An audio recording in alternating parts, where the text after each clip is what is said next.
hindi lalakas doon. Ganun ba? Nagkukwento si Papa mo? Opo. Kasi ganun yung mga tatay. Nung panahon ko! Ha? Kasi sasakahan yan eh. Ayun na, sa internet, pinapanood yun na yung mga ganyan. Ako! Ginagawa ko yan. Sabi. Isa siyang kwento dati, parang tinatali niya daw yung kalabaw, tapos sabit niya sa branch ng puno, tapos hihila-hilahin niya. Sabi ko, yun ba yung gym mo dati? Tapos, tatay ko kasi nagpapala yun dati. Siguro doon lumakas yung legs niya, yung, alam mo yun, Sa sa putik. palay, yuko ka lang. Oo. Yun talaga yung papa mo, nagpa-planting trees. Planting rice pala. Suicide. Oo, planting rice na talaga siya. Yung literal. Pero ang daming kwenta. Actually, yung story ng tatay ko nakakatuwa talaga. As in, literal rags to riches eh. As in, kaya siya idol ng lahat eh.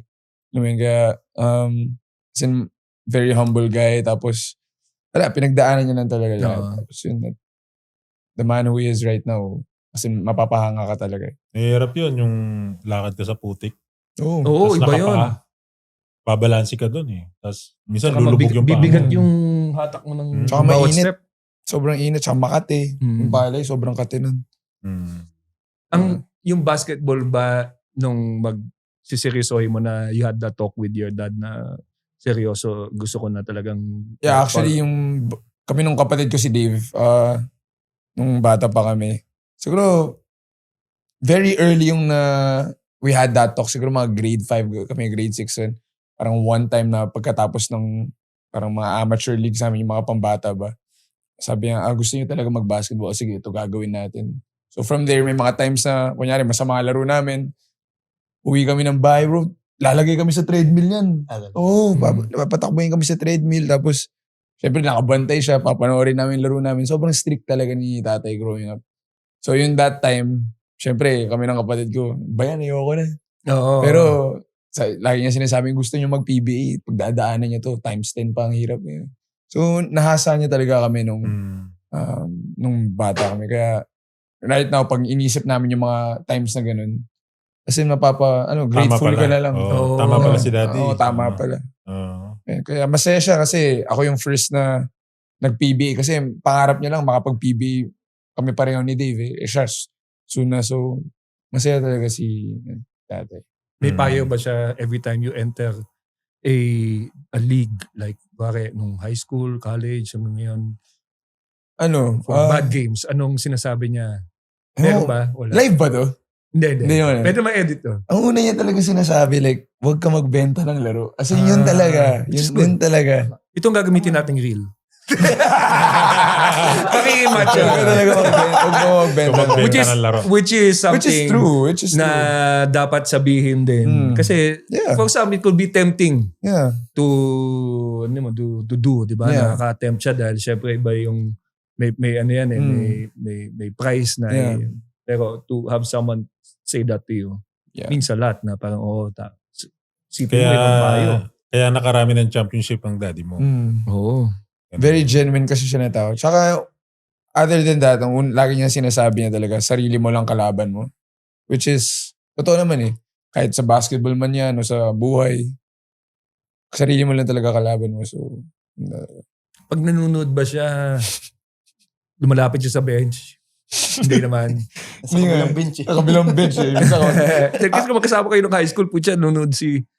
Actually, kasama kami college. College siya. Okay. Pero yung tatay ko hindi masyado nanonood yun nung nasa Ateneo ko. Lumipat ako ng NU. Part siya ng coaching staff nun eh. So doon talaga mas sabon siya kasi wala kaming excuse eh. Tatay namin, kami ni Dave, magkakampi kami nun nasa NU. So parang, dapat di mapakita na pabor ako sa inyo. Dapat didigdigan ko talaga. Ganun talaga si tatay. Tapos, yun talaga po. Na ngayon, pag nasa PBA na, usually, nasa Converge kasi siya eh. Actually, luckily nga, pagkalaban namin Converge, laging maganda laro ko kahit sobrang rare ko lang maglaro. So, minsan, pag uwi namin ng bahay, minsan sinasabi ko sa kita mo yun, ginagano ko talaga siya. Sabi niya, chamba. Doon pa lang sa pag-appear, pagkatapos ng laro, sabi niya sa akin, chamba. Mahirap magpakita ng affection na lalaki din minsan. Hindi siya makapagsabi ng compliment na. Deep down, masaya yun. For sure. Yun naman ang gusto ng mga magulang natin eh, na mas mahigitan pa tayo ng mga anak. Kalimitan ganun talaga.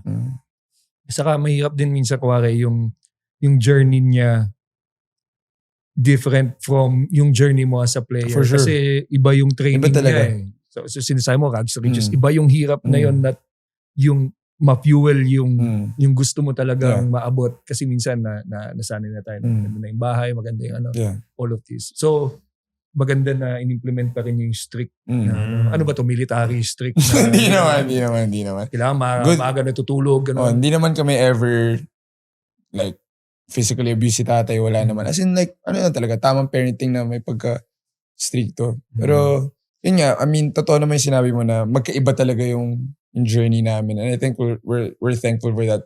Like ko sinasabi sa tao na parang yung nagawa ng tatay ko, set in stone na yun eh. For sure, ako aminado ako na mahirap na like ma-achieve yun. Ang iniisip ko na lang talaga yung makagawa ko na sarili kong pangalan. Which I'm really focusing right now. Yun. Kasi ako grateful. I mean, di ako naiingit eh. Parang, alam mo, nagawa ng tatay ko yan. Tatay ko yan. I'm proud na anak niya ako. Pero, may trophy room ba siya na UBC? Actually, dati meron. Meron talaga. Actually, yung trophy room niya, kailangan mo pumasok doon bago yung kwarto ko. So, minsan pag uwi, parang galing practice mapapa-inspire ka lang ng konti bago yung kwarto mo. So, yun talaga. I mean, medyo good status na rin yung tatay ko kung isipin niyo. Kaya, yun. Thankful ako na sa buhay ko. Meron ba siyang comment about how the game is being played now compared noon? Like, madalas ang comment, malamya na raw ngayon, medyo hindi na ganun ka-physical. Pero meron ba siyang mga... Wala naman actually. Sinasabi niya lang talaga na sobrang skilled na ng mga bata ngayon. Yung lagi na sinasabi, like advanced na yung laglaro. Pero hindi naman siya yung parang boomer yung reaction na, kami dati. Oo. Naglalakad kami papunta sa gym. Yung allowance namin dati, pag-shomay lang. Yung 10 pesos lang. Sumasabit sa jeep. Mga ganun dati. Mga player na papunta sa court. So wala naman. Libre lang. Wala naman. Papalibre lang kami ng gupit sa bading.